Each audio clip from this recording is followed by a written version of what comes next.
Bom dia, boa tarde, boa noite. Olha onde eu estou hoje novamente, nos estúdios da Pomodoro, aqui em Luiz Eduardo Magalhães, para mais um episódio do StefaniCast, o podcast que vai te ajudar a entender os processos das fazendas de forma simples, do jeito certo. E hoje é uma conversa diferente, não tem roteiro. Eu estou aqui com o meu amigo Fernando Sisto, da Agro São João, lá de Rondon do Pará. Ele veio conhecer o oeste da Bahia e aí eu aproveitei, não podia deixar de aproveitar, para a gente vir aqui bater um papo legal, para você contar a história, sua história, a história da Agro São João. Seja muito bem-vindo, muito obrigado pela sua presença. E aí, fica à vontade, se apresente, fala para o público aí quem é você, de onde é que você veio, o que é que você faz da vida, seu bexiga. Ô, seu Mauro, muito obrigado pelo convite de estar aqui no estúdio da Pomodoro, nesse bate-papo incrível que a gente vai ter agora. Tamo junto, que lugar sensacional. Bom, pessoal, para quem não me conhece, meu nome é Fernando Sisto, sou lá de Rondon do Pará, da Agro São João, e vim aqui conhecer o oeste da Bahia e rodar essas fazendas maravilhosas que eu vim aqui com o seu Mauro. E é isso, essa é a minha apresentação, esse é o meu nome. Show de bola. E vamos lá, seu Mauro. Muito bem, então, só para complementar, né, a network que o Fernando faz é grande, então ele tem uma rede social, a gente vai anunciar no final do podcast, enfim. E eu também sou parceiro dele lá, nós atuamos na melhoria dos processos na Fazenda Agro São João, né? Tem outros negócios também. Mas eu queria. E aí ele veio aqui para o oeste da Bahia para conhecer, né, a cultura do algodão, que você não tem tanto contato, né? E conhecendo pessoas novas, fazer negócios, né? Então, a vida do agricultor, do empresário é essa, né? Buscar sempre parcerias para que a gente consiga evoluir nos negócios.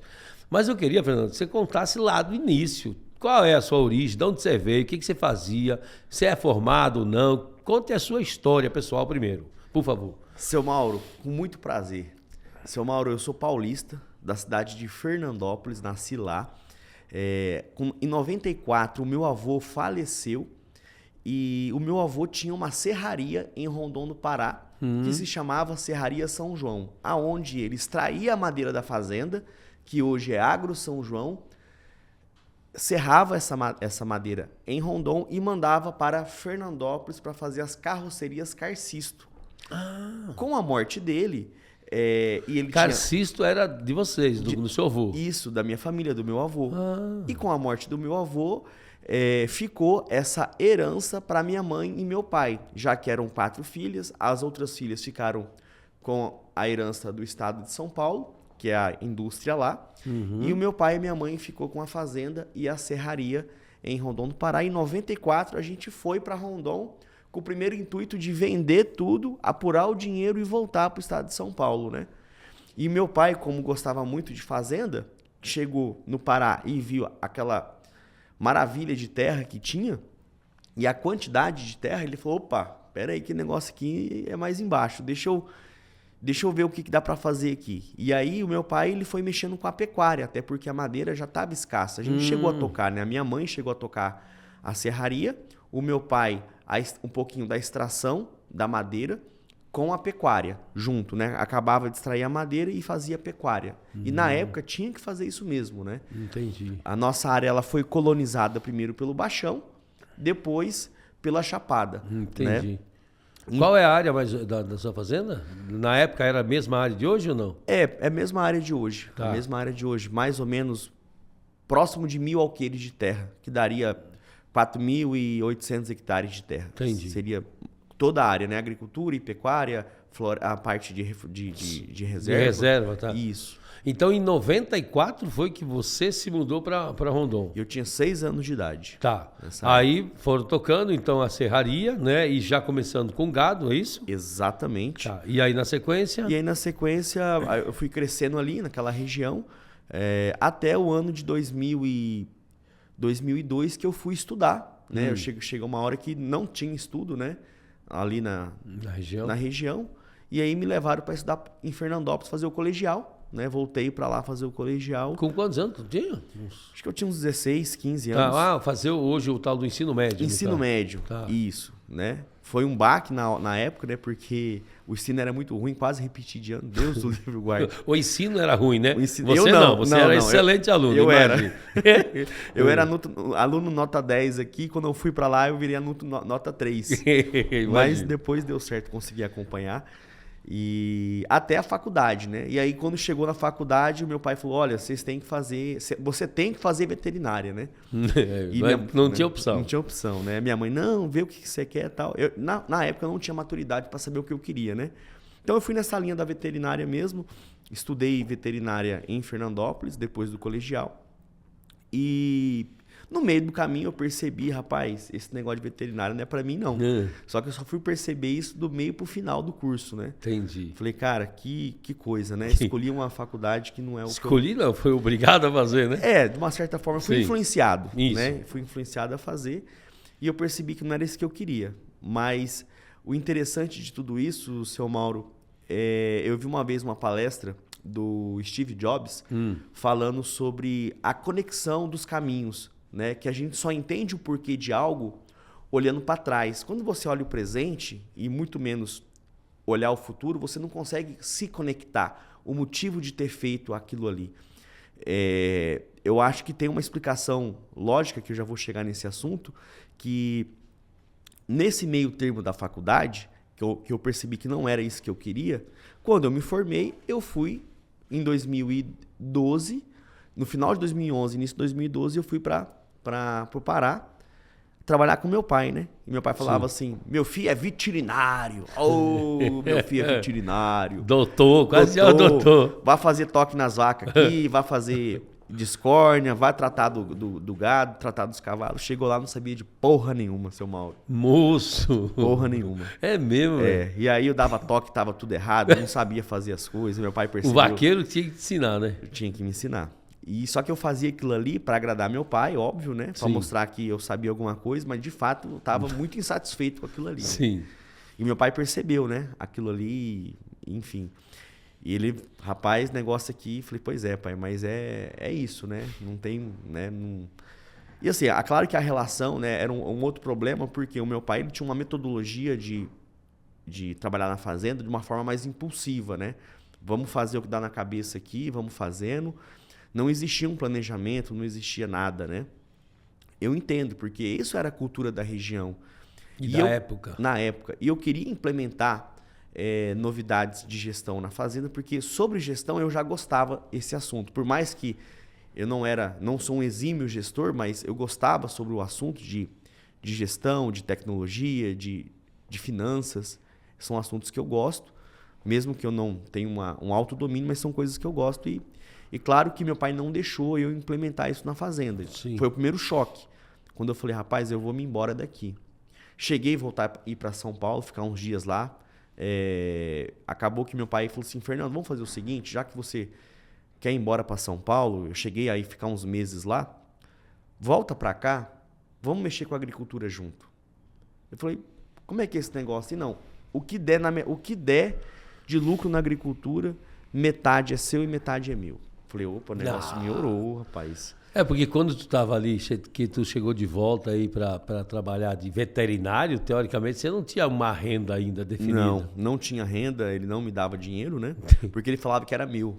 Sim, é meu, mas e cadê a bufunfa? E como é que eu vou fazer para pagar os lanches das namoradinhas? Exatamente, como é que vai fazer, né? E aí tu ficava zerado. Zerado. Mas é justamente nisso, seu Mauro, que a gente começa a entender melhor as coisas depois, né? Acabou que eu falei assim, não, bom, agricultura, né, é um negócio mais tecnológico, eu vou voltar para ajudar ele. Eu voltei, né, fiquei uns meses em São Paulo, voltei, porque eu não estava me encaixando com ele, né?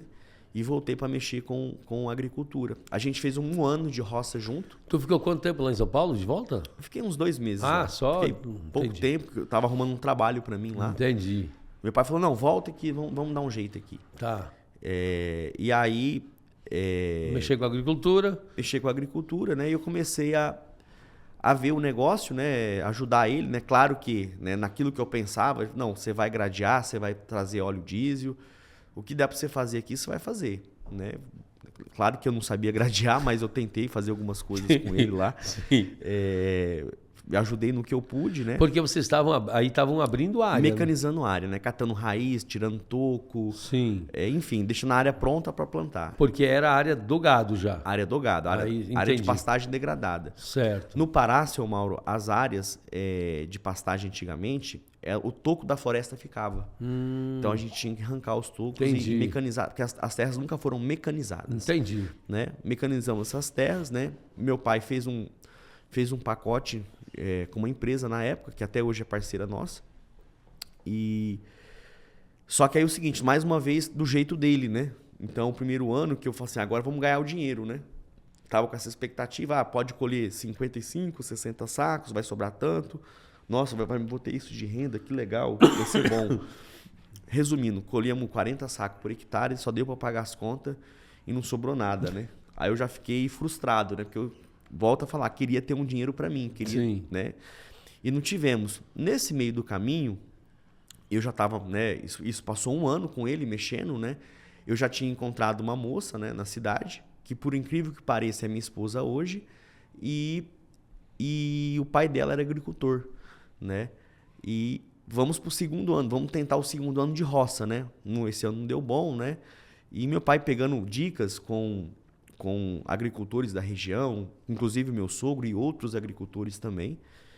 Então o teu sogro também é agricultor? Também é agricultor. No caso, na época, era futuro sogro, né? Exatamente, futuro sogro. Também era agricultor. Também era agricultor, pegava dicas com ele. E o teu pai já conversava com ele, é? Já conversava com ele. Mesmo antes de vocês namorarem? Ou não, depois que eu comecei a namorar. Conheceu, isso, entendi. Ele trocou ideia com ele e trocou ideia com outros agricultores na região, tá. Né?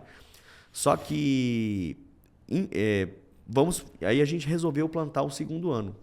Nesse segundo ano, ele falou, não, mas eu vou abrir mais um pouquinho de área. Eu falei, não, então vamos abrir. Era 300 hectares, ele queria abrir mais 300, 400 hectares. E nessa abertura, em 2013, dia 25 de fevereiro, ele veio a falecer por picada de abelha. Oh, meu Deus. Ele tinha alergia? Ele tinha alergia. E foram várias abelhas que picaram ele na cabeça. E não resistiu, Ele estava aqui no trator, abrindo área? O que ele estava? O trator de cera estava abrindo área e ele acompanhando o serviço. Ele gostava muito de acompanhar o serviço de perto, né? Sim. E aí ele era alérgico, ele sabia, né? Tanto é que quando isso aconteceu, que eu estava na fazenda, só que eu estava em outro retiro mexendo com um poço artesiano, tinha queimado a bomba, eu tinha levado o pessoal para puxar o poço. Tá. E aí quando eu chego na sede, teu pai foi picado de abelha e foi pro hospital. Só que isso era comum de acontecer. A cada 2 anos ele tomava uma picada de abelha, passava mal, ia pro hospital e estava tudo certo. Tanto é que quando eu cheguei lá no hospital, eu não imaginava que ele já tinha falecido, né? E também tu não sabia quantas tinha essas picadas? Também não sabia, né? Então, assim, foi realmente um choque, né? Falei assim, cara... É complicado. Mas, enfim... Então, aí o que acontece, né? No dia da morte dele, né? Falei, cara, que viagem, né? Como isso pode ter acontecido? Mas, enfim, a questão toda, seu Mauro, que eu penso... Logo agora, né, que vocês tinham, de certa forma, estavam se entendendo para começar uma parceria, né? Exatamente. Vamos abrir área, vamos fazer agricultura, de repente tu também estava começando a gostar do negócio, estava se encontrando. Estava né? me encontrando, exatamente, e aí acontece essa fatalidade, né? Perde o pai, é foda. Mas fazer o quê? Faz parte, né? É a vida, né? E hoje tu entende algumas coisas, né? E o mais engraçado de tudo isso, né? Que eu falei assim, cara, eu critiquei tanto meu pai. Esse velho faz tudo errado, ele não faz nada certo, né? Quando a gente é jovem, é assim que a gente faz com nossos pais, né? Só que tem um detalhe. Quando você tem a falta de um pai, e você fala assim, agora é minha vez. Fala assim, cara, eu critiquei tanto, agora é minha vez de fazer. Tô lascado. Entendeu? Pois é. E assim, vocês aí, filhos, né? Que tem o pai vivo ainda, que tem aquele jeitão bruto de falar, não sei o que eu quero esse. O Fernando tá falando aqui, quando perde, é que você vai sentir, né? Então, respeite seus pais, né? Eu sei que tem muitos que fazem isso, mas tem também alguns aí que merecem uma chinelada, porque fazem coisa feia e falam, inclusive, coisas que não deveriam falar dos seus pais. Então, lembre-se, foi ele que te deu a vida, então isso é a coisa mais importante que nós temos para levar conosco. Mas enfim, Fernando, então depois que o seu pai faleceu, caiu a ficha, eu imagino, né? Cara, e agora?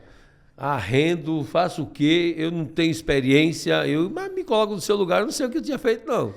Olha só, seu Mauro, o mais engraçado de tudo isso foi porque a expectativa das pessoas, inclusive a minha família, falou assim, olha, tu vai embora para São Paulo, arrende isso daqui, vai embora com a sua mãe e vai embora porque você não nasceu para mexer com fazenda. Você é bom vivã, você gosta de festa, você gosta de outras coisas, você não serve para o trabalho. E aquilo ficou martelando na minha cabeça, sabe? Não desafie ninguém, porque o ser humano é capaz de fazer muita coisa. Então, eu me senti desafiado, de verdade. E eu falei assim, rapaz, eu vou tocar esse trem aqui. Porque o que pode acontecer é não dar certo. E eu arrendar e ir embora. Vou tentar, né? E o bacana de tudo isso, seu Mauro, com todo mundo não acreditando em mim, o meu sogro falou, vá tocar que eu vou te ajudar. Meu sogro ia toda semana na fazenda. Legal. Toda semana. E ele mora em que cidade? Ele mora em Dom Eliseu. Então, Eliseu para Rondon dá o quê? 80 quilômetros. Ah, pertinho. Pertinho. Então ficava show de bola. Ficava show de bola, ele ia lá, me dava as orientações. Ele te encorajou, então, né? Me encorajou. Eu toquei a roça, né? Na morte do meu pai, né? Eu toquei essa roça, plantamos essa lavoura. Que então estava em torno de 500 hectares, por aí? No total, acho que estava dando 600. Uns 600 hectares. 600 hectares. Meu pai já tinha comprado pulverizador, né? Já estava com uma equipe montada, né? E meu sogro me ajudou, né? Me incentivou. E aí veio a colheita. E por incrível que pareça, nós colhemos 62 sacos de média logo de cara. E eu fiquei todo feliz. Aí veio o dinheirinho. Aí veio o dinheirinho, né? Consegui pagar as contas e falei assim, rapaz, é isso. É isso que eu vou fazer da minha vida. Eu vou entrar de cara na agricultura. E aí eu fui abrindo aos poucos a terra, né? Todo ano eu abria uma parte da fazenda, né? E meu sogro falava, larga a mão de ser mole, abre logo tudo de uma vez, rapaz. Você tem que aproveitar. Né? Eu falei, não, calma, meu sogro. Vou indo aqui, vou abrir, mas não vou conseguir abrir tudo de uma vez, não. Porque ele é gaúcho porreta, né? Ele é gaúcho, né? Ele é gaúcho. Então, tive esse incentivo dele e foi sensacional, assim, eu me encontrei. Tive um apoio também, não posso, né, deixar de citar a minha mãe, porque ela me deu uma certa autonomia. Estou aqui, pode trabalhar que eu estou aqui te ajudando. Vamos Dona Iracema, grande abraço para você. Dona Iracema é braba, mas é gente boa pra caramba. Ela é braba, não é não? É braba. Mas é gente boa. Um beijo, Dona Iracema, viu? Exatamente. Aí eu tive o apoio da minha mãe, da minha esposa, do meu sogro. Então, o apoio familiar foi muito importante nessa hora, né? Mesmo pessoas não acreditando que eu iria dar certo.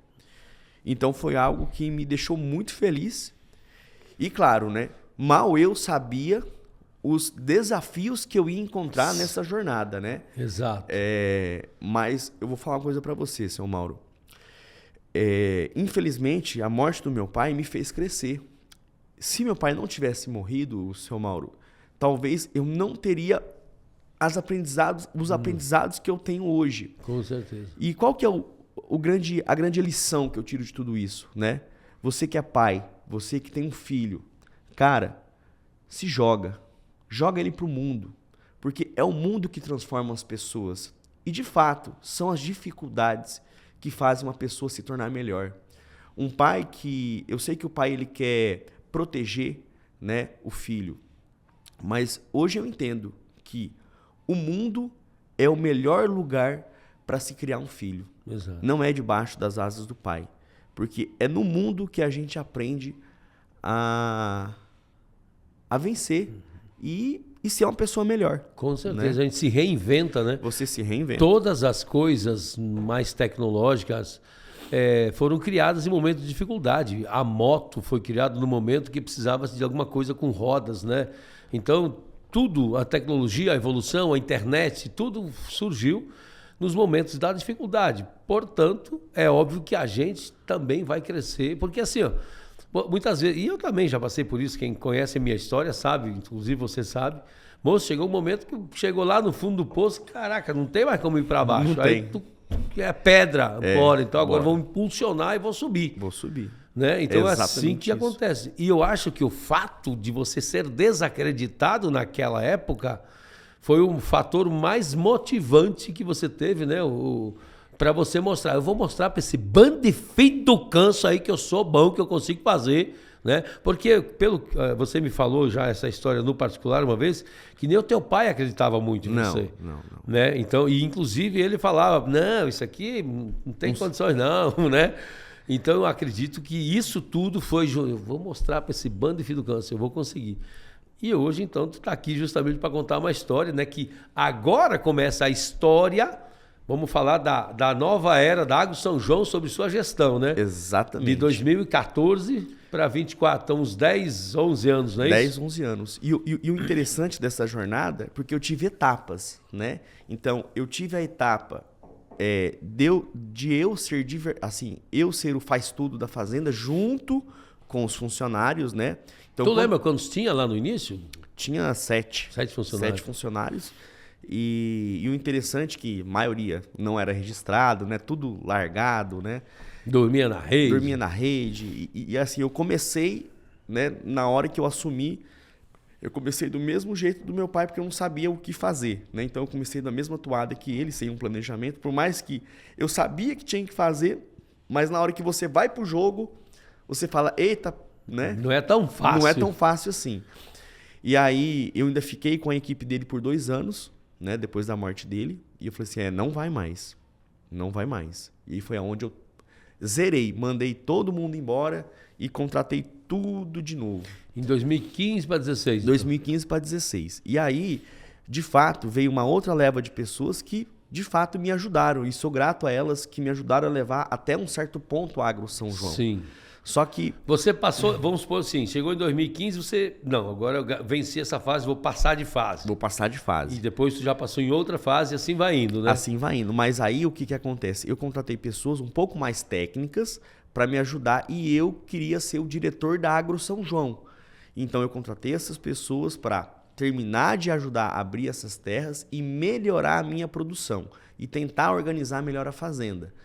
Então a gente começou uma toada de produção, de melhoramento da Agro São João, fazendo armazém, fazendo alojamento, fazendo estradas, acabando de mecanizar as áreas, tentando aumentar as produções. E essa foi a segunda etapa. A primeira etapa foi quando eu assumi, fiquei 2 anos com os antigos funcionários do meu pai, zerei todo mundo, recontratei outras pessoas. E essas pessoas ficaram comigo mais 6, 7 anos, né? Operadores, gerentes que eu tinha na fazenda e me tornei um diretor. Só que, na minha cabeça, eu estava fazendo certo. Porque as pessoas, seu Mauro, chegavam na Agro São João e falavam assim para mim, nossa, que fazenda organizada. Mas a fazenda era organizada por uma questão de ter placas, de ter algumas coisas... Sinalização. Sinalização, né? Mas, de fato, a Agro São João, ela não era aquela fazenda que eu imaginava. Falo assim, gente, eu sou o diretor dessa fazenda, eu tenho gente para me ajudar aqui, mas, cara, que bagunça. Na verdade, isso é uma bagunça. Na verdade, as pessoas que estão aqui não servem, não estão fazendo certo. E esse foi o grande lance, porque eu comecei a ficar insatisfeito, não com os resultados financeiros, mas com os resultados pessoais das pessoas ali dentro. E eu passei ali 2, 3 anos com a ficha querendo cair, sabe? 2, 3 anos com a ficha querendo cair, incomodado. E não sabia o que fazer. Foi aonde, seu Mauro, que eu me matriculei numa mentoria. Vou procurar uma mentoria, porque alguma coisa está errada. Porque quando eu ia nas outras fazendas, eu também via as coisas erradas. Mas eu não sabia como resolver. Rapaz, eu vou fazer uma mentoria, porque eu não estou satisfeito com as coisas que estão aqui. E o primeiro sinal que eu estava culpando todo mundo. Ninguém... Cara, por que essas pessoas são assim? Por que eles são tão desorganizados? Por que são difíceis de mexer? Por que essas pessoas são assim? Essas pessoas são incompetentes? Foi eu que contratei, mas são pessoas incompetentes, eu achava na minha cabeça. E fui procurar uma mentoria. E essa mentoria, seu Mauro, foi a terceira virada de chave da Agro São João. A terceira virada de chave da Agro São João. Cara, eu me matriculei numa mentoria do Roberto Justus com o Pablo Marçal. Né? Apareceu um comercial, eu já seguia Roberto Justus, né? Porque ele era um grande empresário. O Pablo Marçal era um cara que tinha vindo de baixo. E falaram, olha, quer aprender a ser um empresário? Venha na nossa mentoria. Mentoria na época custou 250 mil. Caraca. Eu falei assim, cara, que viagem. Eu não acredito que eu vou pagar 250 mil numa mentoria. E aí eu cheguei nessa mentoria, né? Parcelei no cartão em 10 vezes. Falei assim, cara, eu sou doido pagar um negócio desse. E se isso não for viável, né? Eu vou perder 250 mil reais, mas eu tô insatisfeito. Eu vou nesse trem. Vou buscar ajuda. Vou buscar ajuda. E nessa mentoria, seu Mauro, eu cheguei pro Pablo Marçal e perguntei assim, como é que eu faço para resolver o meu problema de funcionários? Porque eu moro lá onde Judas perdeu as botas, vocês moram aqui em São Paulo, gente boa para trabalhar, e eu não consigo ninguém bom para me ajudar, já tentei, e meus funcionários não são bons, e eu não sei o que eu faço. Aí o Pablo Marçal virou para mim e falou assim, eu vou te falar uma coisa, não para te afrontar, mas para te confrontar. Tudo isso que você está me falando mostra o quanto infantil você é e o tanto que você é imaturo e o problema está em você. Você só vai sanar esse problema quando você entender que você é o culpado. Você é o errado pela sua fazenda não estar como você quer. Assuma essa responsabilidade, deixa de ser imaturo e vá aprender. E eu falei, puta que pariu. Ele falou isso perto de todo mundo ali do lado, sabe? Se fosse eu, tinha ficado vermelho pra caramba, velho. E eu fiquei, né? Eu falei, eu vim aqui pra escutar, né? Tô aqui. Então paguei 250 mil pro cara me chamar de burro, entre aspas. Exatamente. Rapaz. E foi aí que eu falei, tá aí, o problema sou eu. E aí, seu Mauro, nessa virada de chave foi aonde eu comecei a procurar ajuda, né? No meio do caminho, nessa caminhada, né, eu coloquei um sistema, né, de gestão, que é o SS Crop, que a gente conhece do nosso amigo Nailton. Alô, Nailton! Tamo junto, viu, careca? É isso aí. É isso aí. O Nailton, ele bateu na minha porta para falar de um sistema. Eu tinha planilha de Excel e comecei a usar o sistema dele. Só que eu usei o sistema dele por 4 anos errado. Nossa. 3 anos, eu acho. 3 a 4 anos errado, né? Então, nesse momento lá, agora voltando para a mentoria, né? Sim. Eu já estava com esse... Eu tinha sistemas. Eu estava evoluindo, mas eu não estava evoluindo na gestão das pessoas. Então, foi nessa mentoria que eu comecei a me ligar que o problema era eu e eu comecei a procurar ajuda. Só que eu pensei o seguinte, eu não vou procurar ajuda dessas pessoas dessa mentoria no sentido de fazenda, porque eles não entendem de fazenda. Eu entendi que eu tinha que mudar o meu interior, ressignificar os meus medos, ressignificar aquilo que eu pensava, eu tive que mudar todos os conceitos que eu tinha na minha mente, tá? Então, nesse momento, foi quando eu falei assim, eu vou procurar gente do agro para me ajudar. Eu entendi que eu tenho que mudar. Essas pessoas aqui são voltadas mais para comércio, indústria, marketing digital. Eles não vão ter um conhecimento do agro.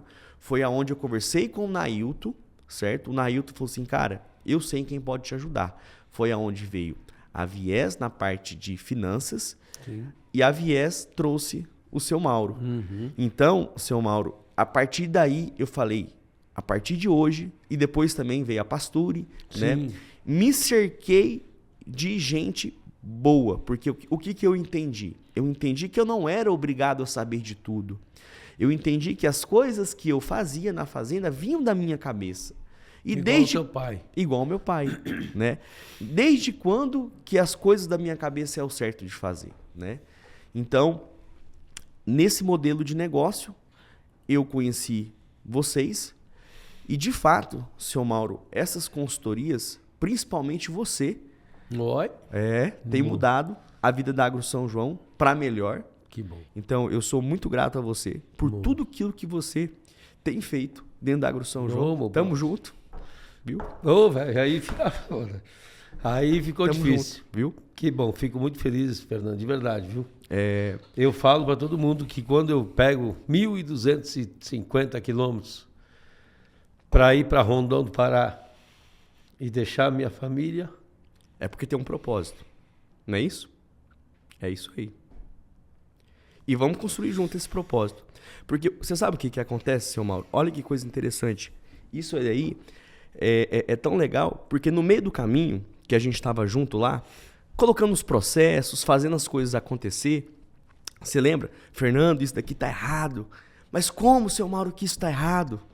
E você falava e eu não acreditava. E você me mostrava os caminhos, né? Foi uma construção. Uma construção. E no meio desse caminho todo, você lembra? Seu Mauro, eu tô na mentoria aqui e você... Ei, seu Mauro, bora construir a missão, a visão e valores da Agro São João? Você falou, bora. Cara, você parou tudo que você estava fazendo, construindo os modelos lá, os processos, né? Bora construir, bora construir. Então, assim, você foi um grande parceiro que você abraçou. Você abraçou a Agro São João e falou assim, vamos junto. E é por isso que a gente tem esse reconhecimento por você, né, seu Mauro? É isso aí. Muito obrigado. Eu fico bastante emocionado porque eu realmente abracei e abraço e faço parte disso, entendeu? E eu vou para o Pará com bastante alegria. E, enfim, cara, não estava no script isso aí, né? Eu também nunca tinha me emocionado aqui no podcast. Mas também isso não é vergonha. Eu acho que todos nós somos humanos, nós temos sentimentos. E para quem não entende, então, o que é ter uma sinergia, uma harmonia numa gestão, é isso que a Agro São João é, né? E isso foi construído junto, através de pessoas no lugar certo, processos bem definidos e planejamento detalhado. E é isso que eu gostaria que todos vocês prestem bastante atenção, né, nesse método que é por aí que começa. Sem pessoas, né, Fernando, como tu mesmo disse, exatamente, a gente não consegue mudar de nível. A gente continua naquele nível e não consegue evoluir. E se a gente não evoluir, nós estamos estagnados aqui. O mundo está passando, o mundo está indo e quando você vê, você está lá atrás. Você não consegue mais alcançar. E você sempre falou, né, que eu preciso de ajuda, eu vou buscar uma mentoria. Gastei R$250 mil. Quanto isso já te trouxe de volta, né? Então ela já se pagou várias vezes, né? E não tem para onde correr, nós não somos dono da razão, nós não sabemos de tudo. Muitas coisas que surgem lá, disse, cara, não sei, vamos procurar uma saída. Mas o fato de você se mexer para resolver, para buscar uma solução, ela vem, né? É como a gente fala sempre, não se preocupe como fazer. Se preocupe aonde você quer chegar. Pronto, eu quero chegar lá, beleza. A gente tem já ouvi falar também sobre uma analogia que fala o seguinte, eu posso pegar meu carro e ir de Luiz Eduardo a Brasília, pronto. São quase 500 quilômetros. E é de noite. Eu não enxergo os 500 quilômetros, eu enxergo 20 metros. Aí eu faço 20 metros, depois vou mais 20 metros e mais 20 metros. E assim é com as metas, né? Então, a vida da gente, os planos da gente é da mesma coisa. Faça uma parte que o resto vai vir, né? E é o que você está fazendo e eu faço parte, como tu falou, e é muito prazeroso. Cara, deixa eu voltar um pouquinho aí, né? Quando você falou que deu a primeira virada de chave, digamos assim. Lá seu pai faleceu, aí em 2016 você demitiu todo mundo, né? E recomeçou com uma turma nova na agricultura. Exatamente. Só que você continuava com pecuária. Exatamente, né? Eu falava com a pecuária. Isso. E tanto é que o nome das fazendas são diferentes, né? Uma é Milton Arantes, Altamira, que era o teu pai, né? Isso. E Iracema, que é a agricultura, né? Isso. E Altamira, que é outra pecuária. Outra pecuária. Mas essas duas que ficam na mesma área. Isso. Ali tu tinha duas fazendas, literalmente, né? Duas fazendas. Me conte um pouco. Duas equipes separadas, né? Eu entendi que na época a gente precisava de duas mãos de obras. Uma para mexer na pecuária, outra para mexer na agricultura. Mas a gente conseguiu, né, fazer algumas coisas, mas chegou um ponto que começou a ter conflito de interesses ali dentro. Foi aonde você chegou e me ajudou a desenrolar esse nó, né? Era um emaranhado uma teia de aranha. Uma teia de aranha, que você, né, puxa esse fio aqui, puxa esse outro fio aqui, foi mais ou menos dessa maneira. Mas quando eu fiz essa segunda contratação, eu cometi mais um erro, que hoje esse erro está muito claro dentro de mim. Por quê? A gente, quando contrata pessoas, seu Mauro, eu contratei uma pessoa técnica, certo? Só que a pessoa técnica, não necessariamente, ela serve para um cargo de gerência. Porque o cargo de gerência, ele não necessariamente o cara tem que ser técnico. O cara tem que ser líder. Lembra que eu até falei para você, Os processos são gerenciados e as pessoas são lideradas. Portanto, para eu ter uma pessoa que lidera pessoas para executar os processos, eu preciso de um líder. É muito melhor ter um cara que conhece pouca tecnicamente e mais de pessoas do que muito tecnicamente e pouco de pessoas. E esse foi o pulo do gato. E é por isso que essa mudança, depois que a gente fez essa mudança, a Agro São João está indo para outro patamar. Né? Então, para mim, está claro. Pessoal, você que é dono de fazenda, entenda, gerente não tem que ser técnico. Gerente tem que liderar pessoas e olhar os processos, né, seu Mauro? Fazer com que as pessoas façam os processos. Façam os processos. É o que eu sempre falo o seguinte, eu preciso ter uma pessoa, que agora nós inclusive temos, né, uma pessoa na Agro São João, que a ideia é essa, está em fase de teste, né? Para não ficar acomodado, aí seu bexiga. A ideia é que os processos já estão bem definidos. Exatamente. As ordens de serviços estão sendo feitas pelo sistema. Perfeito. O como deve se fazer a tarefa está no ClickUp.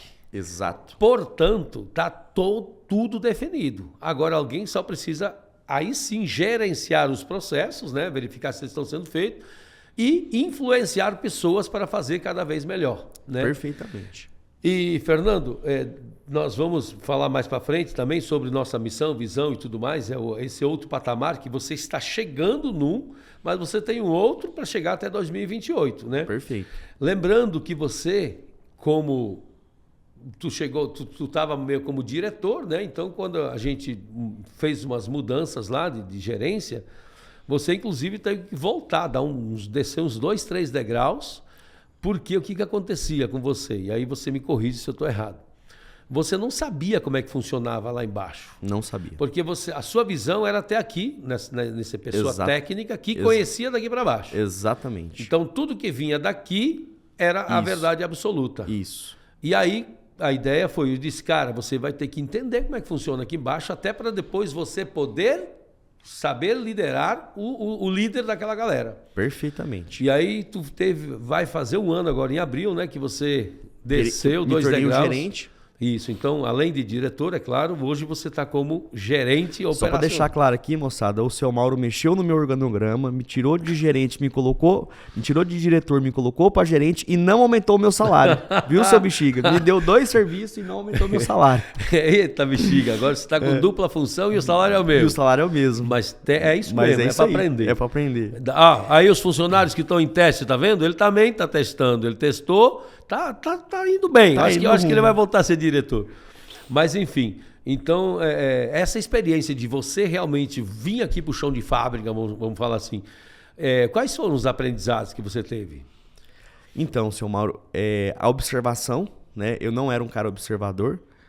Eu tenho dificuldade em observar, porque quando eu chego na fazenda, a gente começa muita coisa na cabeça, mas observação, entender as pessoas, dialogar, dar feedbacks, se está indo bem e se está indo mal. Você tem que dar o feedback tanto do lado bom, tanto do lado ruim. Por quê?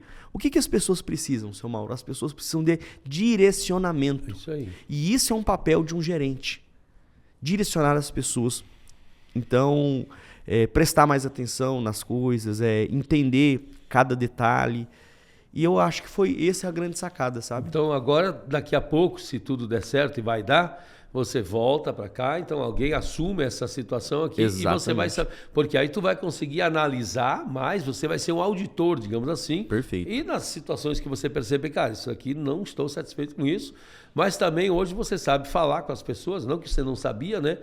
Mas você do jeito certo agora. Você era muito bonzinho, moço. Exatamente. Moço, uma vez, eu nunca esqueço, eu fui na cantina, que depois, nós vamos ter que fazer 2 podcasts, né, moço? Tá como esse tempo aí? Me avisa aí na hora da gente ter que encerrar, porque a conversa vai render. Eu lembro que um dia a gente foi pra cantina, e eu e você almoçar lá, velho, o arroz parecia umas pedras de arroz, né? Exatamente. O arroz estava muito mal feito. Muito mal feito. Aí eu chamei o coordenador administrativo e disse, moço, conversa com a cantineira, esse arroz aqui não tem condições. Tá péssimo. Aí tu falou depois, mas eu nem tinha percebido isso. Né? Eu nem tinha percebido isso. Aí o que acontece? Cara, como que tu não percebe um detalhe desse, velho, que tu tá comendo? A gente vai se acostumando, seu Mauro, com meia boca. A gente vai se acostumando com o ruim. Esse que é o problema. Por quê? o nosso cérebro, seu Mauro, ele tende a se acomodar, né? E a gente não pode fazer isso. A gente não deve se acomodar. A gente tem que vencer esses... Porque assim, é um desgaste. Não, não é um desgaste. Esse é o trabalho. É isso aí. É entender que esse é o trabalho. De chegar... Não tá bom? Vamos conversar. Chama para conversar. Mas eu estou dizendo... Mas sabe o que é o maior problema que a gente vê? O que é bom para você pode não ser para mim e vice-versa. De repente, aquela cantineira, não, normal, isso aqui é uma cantina de fazenda, vou ficar fazendo arroz soltinho. Exatamente. Porque não tem padrões implementados, entendeu? Porque não está escrito, porque não foi conversado, porque não se faz reunião. Eu atendo fazenda, moço, eu perguntei, e as reuniões aqui são semanais? Aí nunca teve uma reunião aqui. Velho, para mim, de verdade, isso é um absurdo. Porque como é que você não reúne para comunicar as coisas, entendeu? Como é que funciona? Como é que não vai dar erro? Como é que não vai dar frustração, velho? Na tora. Nossa Senhora, entendeu? Então, é importante que as pessoas percebam que precisa ter comunicação. Então, quando a gente fala aqui das pessoas, né? E tu sabe muito bem, o que a gente fez primeiro? Um organograma. Quem é quem? Depois, a gente criou um plano de cargos e salários, que nós também vamos falar sobre isso. E depois aqui as responsabilidades e atribuições. Então, eu tenho uma pessoa que está aqui nesse cargo, certo? Vamos pensar, para eu reter esse talento, né, que o cara é bom, vamos supor, eu preciso que ele se enxergue nos próximos 5 anos. Ou então, eu preciso receber alguma premiação em função da produtividade. Se a fazenda está ganhando mais, por que o funcionário não pode ganhar mais? Perfeito. Ele vai ficar engajado com isso. Então, eu já tenho segunda coisa. Eu sei qual é o meu cargo, eu sou um coordenador, vamos supor, eu sou um operador, seja o que for. Eu sei que eu estou no nível tal e posso chegar nesse nível se eu fizer isso. Se a fazenda colher tantos sacas de soja, é previsível que eu vou ganhar X salários, né? Beleza, estou motivado. Por isso que eu falo, pessoas envolvidas no lugar certo. E agora vamos descrever. Cara, as responsabilidades suas são essas, e as atribuições são essas. Você entendeu? Tá tudo certo? Pronto. Assina aqui, só para formalizar. Leve esse com você. Se você tiver dúvidas, lembre-se. É sobre essas atribuições que você vai ser cobrado. É isso que a gente espera de você. Me diga, cara, como é que uma pessoa não vai dar certo? Exatamente, seu Mauro. Ela vai, pô. Então, eu queria que você falasse um pouquinho até sobre isso, porque esse primeiro P, a gente já fez ele muito bem feito, inclusive muito bem lá. Feito. O que tu sentiu de diferença? Não, uma energia diferente, né? Você vê as pessoas altamente engajadas, envolvidas no processo, e eu vejo que existe Essas pessoas que estão na Agro São João, seu Mauro, elas são sensacionais justamente porque foram para o lugar certo. Aproveita e manda um recado para os seus funcionários todos lá, moço. Galera da Agro São João, vocês são fantásticos.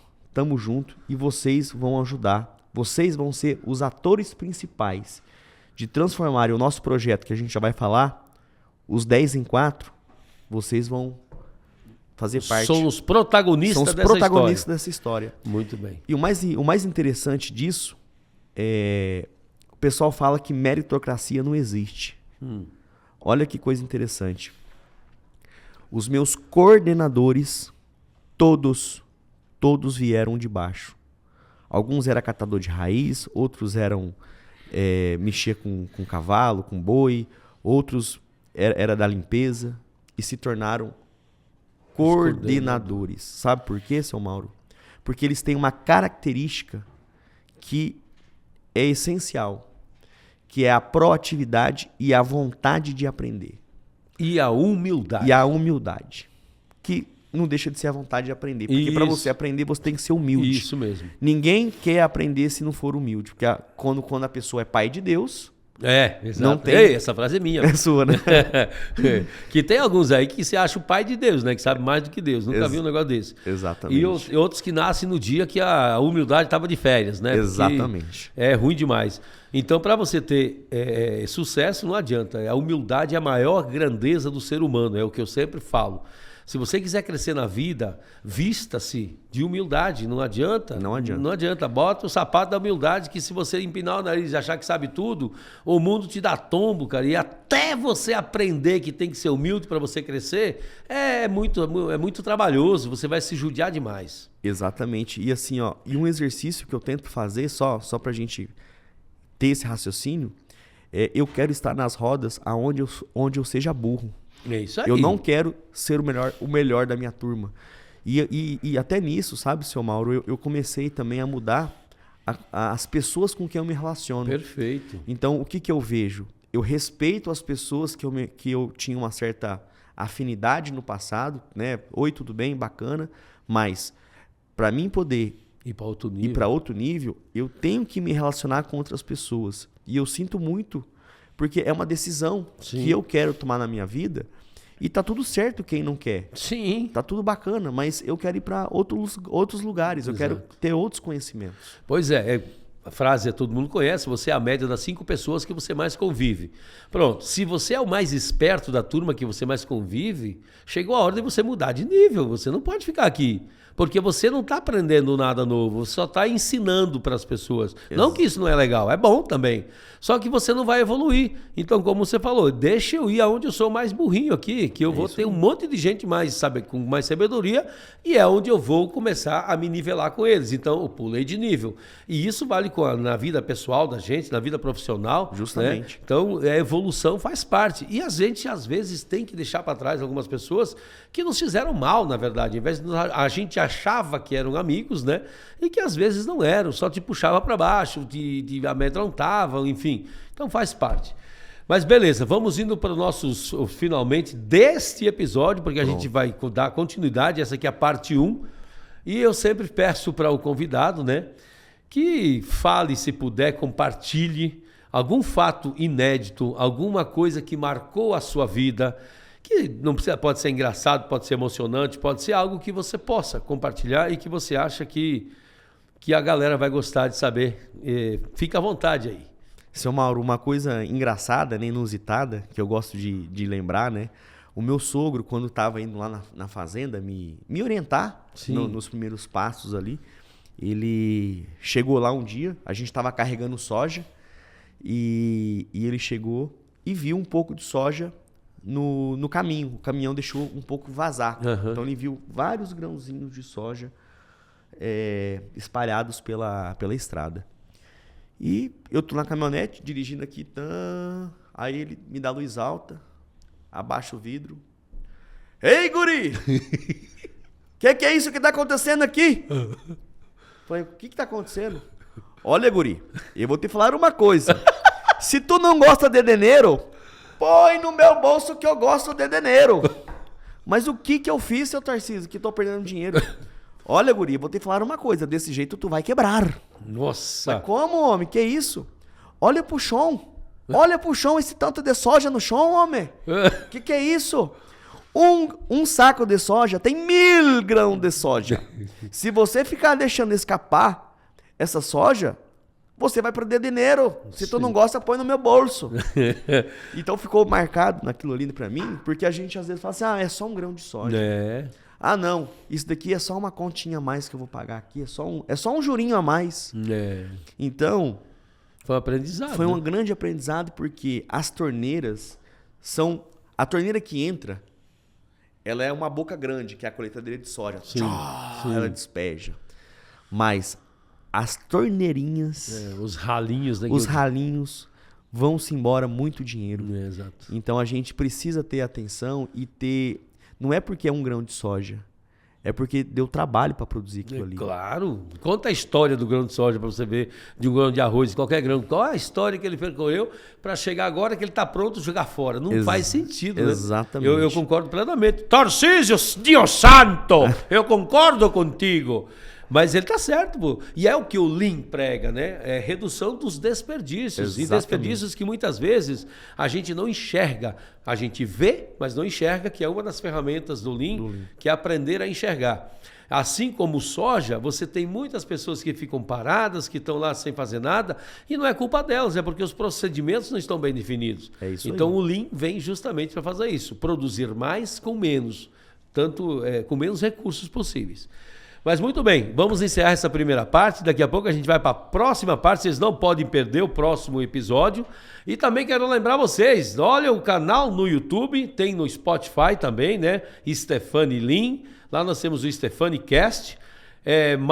Stephanie Lean tanto no YouTube, então se inscreva lá nesta bexiga, tem o joinha para dar ali, compartilha com seus amigos se você gostar desse podcast. E vamos para o próximo podcast já. Mas para a gente encerrar, nós temos uma frase que a gente sempre fala aqui, e aí eu vou falar a primeira parte e você vai falar a segunda parte, olhando para aquela câmera. Em 3, 2, 1, e aí? Vamos agregar? Show de bola!